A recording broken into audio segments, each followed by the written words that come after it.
Mill first opened, it now stands empty and deteriorated. Serious safety concerns are spurring Madison officials to look at the city landmark and what its future holds. News 3's Leah Linscheid joins us with their efforts to save that crumbling building, Leah. Yeah, Erica, Michelle, the Garver building's brickwork is crumbling, and taggers have targeted its walls and even its roof with graffiti over the years.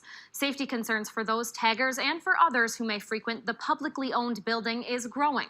So the city is taking a look at its options to save the historic landmark.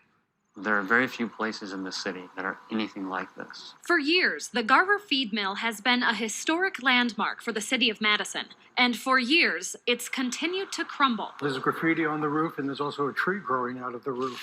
The site has become a popular one for high school kids, taggers, and others. But as the walls and roof fall apart, city officials say the publicly owned building could become a liability. We're lucky that, that the whole thing, or most of it, remains standing. And we're lucky that, some kids climbing up a wall, that we haven't had a problem of the wall falling down. We need to move as quickly as possible so that we can get the building redeveloped. The longer we wait, the more it deteriorates. The city is no longer waiting.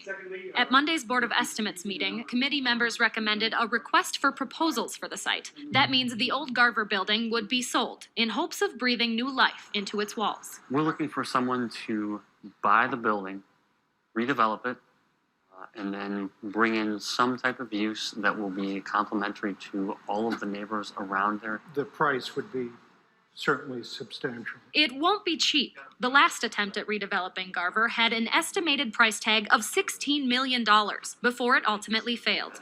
But city officials say the historic building is worth the investment. There are no places that will compare to this, I think, anywhere in the city. And whoever is fortunate enough to make this work will have a real gem.